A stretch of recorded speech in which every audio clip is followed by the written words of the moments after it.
Hello, and today we're going to start talking about section 3.7, absolute value inequalities and equations. Some of the information in this might be a little tricky, so take some good notes, and if you have to, rewind and rewatch a section. Listen to it slowly and piece by piece. So we're going to start by solving equations with absolute value. So right now I have the absolute value equation, the absolute value of x plus 6 equals 13. In order to solve any absolute value equation, listen to what I'm saying. You have to get the absolute value all by itself. And so you can't have any outside terms associated with the absolute value bars. You need to get them all alone. So right now, I have the absolute value of x plus 6 equals 13. In order to solve this equation, I need to get rid of 6. So I need to subtract 6 from both sides before I solve it. So now I'm left with the absolute value of x equals 7. Now what that's saying, listen carefully, what this is saying right now is that the absolute value of x equals 7. That means that whatever x is, its positive value is going to be 7. Therefore, x can be negative 7 or x can be positive 7. Because is it not true that the absolute value of negative 7 equals 7? That's totally true. Therefore, x can be negative 7. Even though it's in the absolute value bars, because you're taking the absolute value of it, it can be a negative number. What cannot be a negative number is this part. The absolute value of anything cannot equal a negative. The key word there is equal a negative. The value can be inside the bars can be negative. That's totally allowed because you're taking the absolute value of it. But no absolute value can equal a negative number. This cannot be negative. This can. This cannot. So try and solve these four on your own. This would be a good time to pause the video, do the problems, and then press play.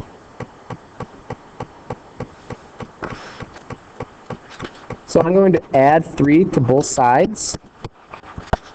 Then I get the absolute value of x equals 7. So my final answer is x equals negative 7 or positive 7. Over here, I have 2 times the absolute value of x equals 8. So it's 2 times the absolute value of x. To get rid of multiplication, I have to divide. So I'm going to divide both sides by 2, and I get the absolute value of x equals 4. Therefore, my answer is x equals negative 4 or positive 4. Down here, I have 5 times the absolute value of x minus 6 equals 14. See, I got many terms outside the absolute value bar that I need to get rid of. So just like an equation, I'm going to add 6 first. So it's 5 times the absolute value of x equals 14 plus 6, 20. Finally, I divide both sides by 5. I get the absolute value of x equals 4. Therefore, x equals negative 4 or positive 4. Now let's look at this one. This is a special case. I have the absolute value of x plus 5 equals 3. So I'm going to solve for my absolute value of x. And again, this is an important one, so please write this one down in your notes and pay attention to it. So I get the absolute value of x equals negative 2. That's not allowed. I have the absolute value of something equaling a negative. And remember, the absolute value of any number is always the positive of it. Unless it's 0, it's just 0. But the absolute value of any number is going to be positive. Since I have the absolute value of x equaling a negative number, that's not allowed. So therefore the answer is no solution.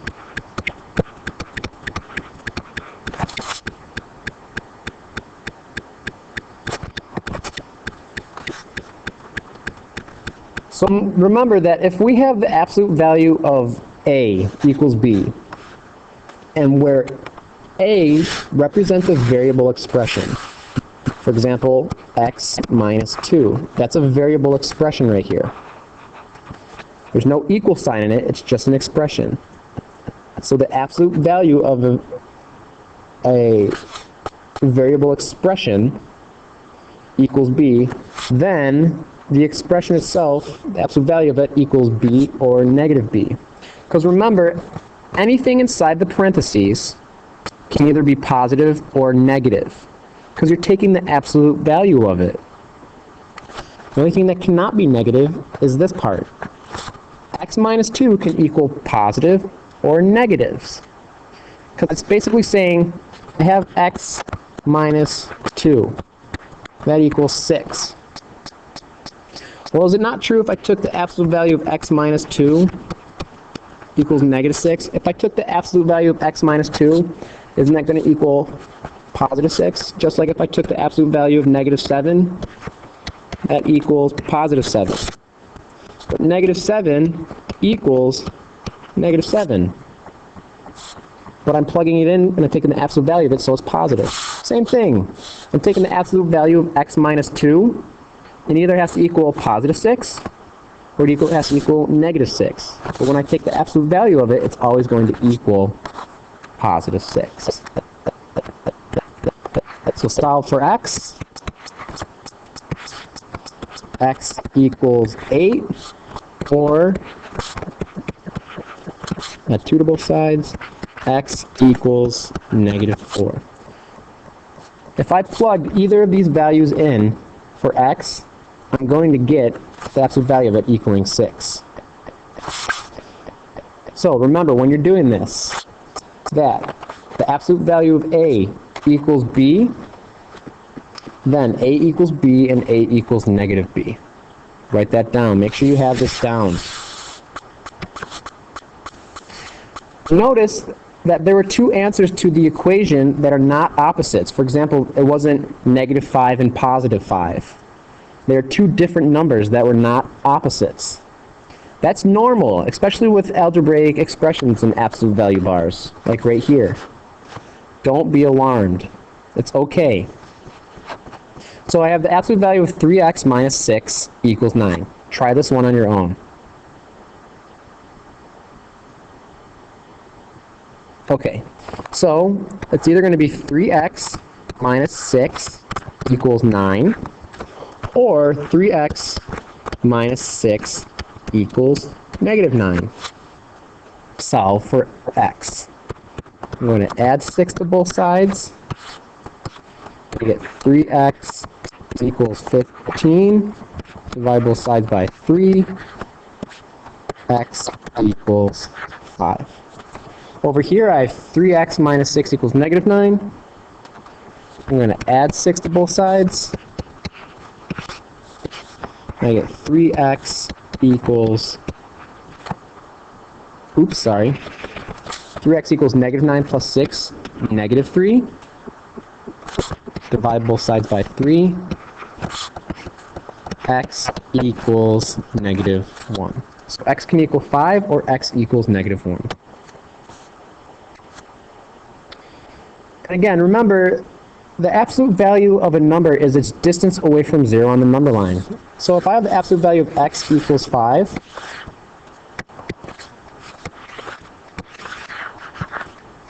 and I draw this out, here's 0, here's negative 5, here's positive 5. X is either going to equal negative 5 or x equals positive 5. But remember, it's always positive because this is 5 units.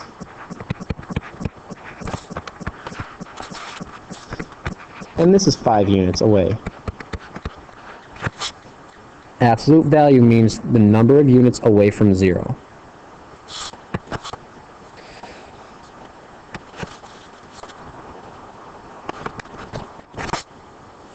All right, so let's start looking at absolute value inequalities.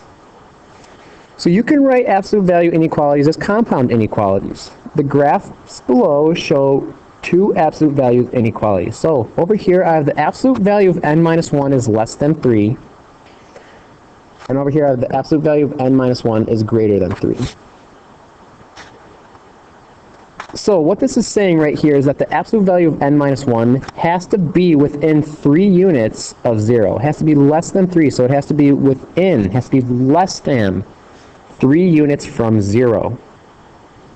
So if you look at the graph, it's everything that's smaller than 3 units away from 0. And the only reason why it looks a little different, though, is because it's been shifted because of this minus 1. For example, if I have up here n, absolute value of n is less than 2. If I draw a number line, here's 2, here's negative 2. It has to be everything within 2 units of 0. So, n minus 1, the absolute value of n minus 1 is less than 3, represents all numbers whose distance from 1 is less than 3 units. So, therefore, n minus 1 has to be greater than negative 3 or less than 3. Over here, the absolute value of n minus 1 is greater than 3, has to be larger than 3 units away. It has to be bigger than 3 units away. So, it represents all the numbers whose distance from 1 is greater than 3 units. The reason why it's 1 in this case is because of this, the minus 1. If it was just n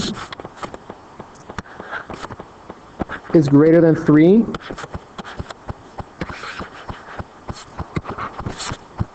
this is 0, this is 3, this is negative 3. It's all the it's everything that has an absolute value that's more than 3 units away from 0. So it's everything outside of it. Alright, so let's look at this. Write this down, this is very important. And the only way we're going to figure this out is if we do applications and we try and understand the best we can. So when you're solving absolute value inequalities, there's going to be 2 solutions, just like there was when they're equations, but now it's going to have an absolute value, inequality sign instead of an equal sign. So, to get the first answer, let's say I have absolute value of x minus 3 is less than 8. This is just an example of an absolute value of inequality I just created. To get the first solution, what you have to do is you have to drop the absolute value bars, meaning get rid of them, and then solve the inequality as it is. So if I took my absolute value of x minus 3, which is less than 8, the first answer, I get rid of the absolute value bars, and I solve the inequality just as it is. That's pretty straightforward. To get the second one, and make sure you write this down and try and pay attention as close as possible to what I'm saying here. What you have to do for the second one is you have to drop the absolute value bars, just like we did in the first one. You drop the absolute value bars, but then you're going to flip the inequality sign and take the opposite of the original answer. So, for this inequality up here, the absolute value of x minus 3 less than 8. I'm going to drop the absolute value bars. I'm going to flip the inequality sign, so before it was less than, now it's going to be greater than. And then take the opposite of the original answer. My original answer was 8, so now I take the opposite of it, and it's negative 8.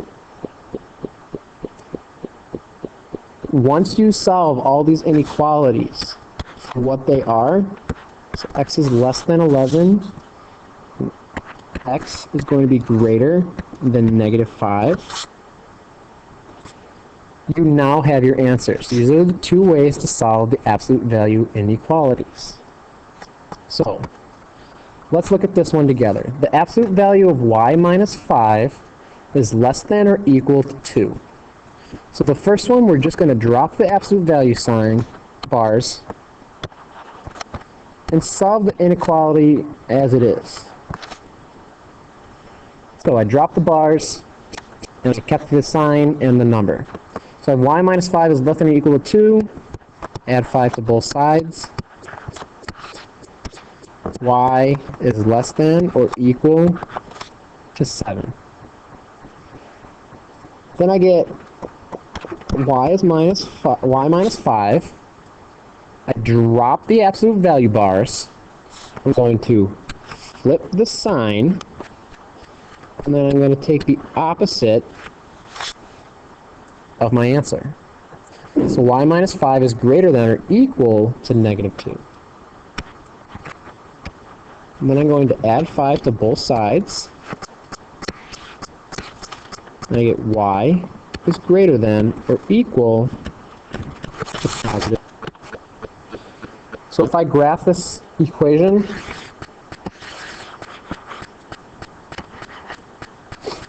I have y is less than or equal to 7 and y is greater than or equal to 3. So here's 7, here's 3. Close circles. That's everything in between. Try and do this one on your own. Give it a shot.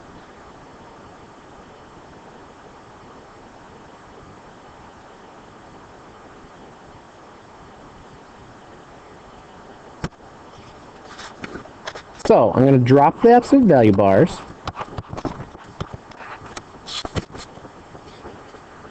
And I keep the sign as it is, greater than 9. And the other one, drop the absolute value bars. Then we flip the sign, and we change our answer. So go about solving this. 2x is greater than 2. X is greater than 1. And over here, I subtract 7 from both sides. 2x is less than negative 16. Divide both sides by 2. I get x is less than negative 8. Graph it. Here's 1. Here's negative 8. Everything less than negative 8. And everything greater than 1. Now, what do you notice about the graphs? When it's greater than, for an absolute value, when it's greater than 9, and when it's less than or equal, or less than, look at the graphs.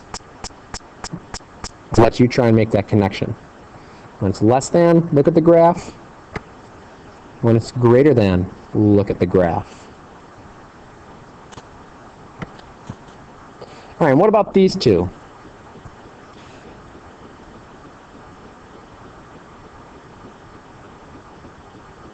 Okay, so you might be asking yourself, well, I have to drop the absolute value bars, and it's going to be x minus 5 is less than or equal to negative 3, or x minus 5 is greater than or equal to positive 3.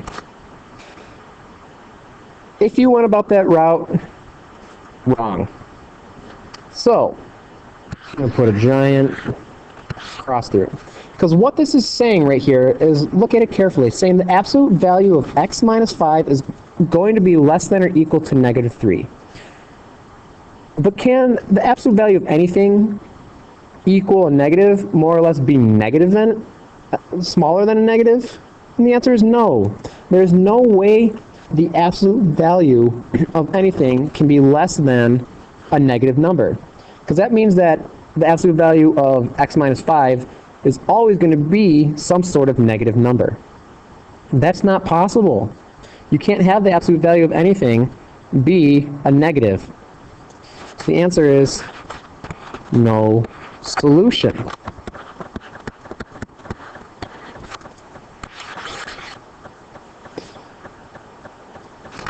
Now over here, I have the absolute value of x plus 2 is greater than negative 2. Well, remember, the absolute value of anything is always either 0 or positive. The absolute value of anything is 0 or positive. With that being said, since I have the absolute value of x plus 7 is greater than negative 2, that means that every single thing that the absolute value of is going to make this true, because remember, it has to be 0 or positive, and everything that's 0 or positive is greater than negative 2. So the answer is going to be all real numbers.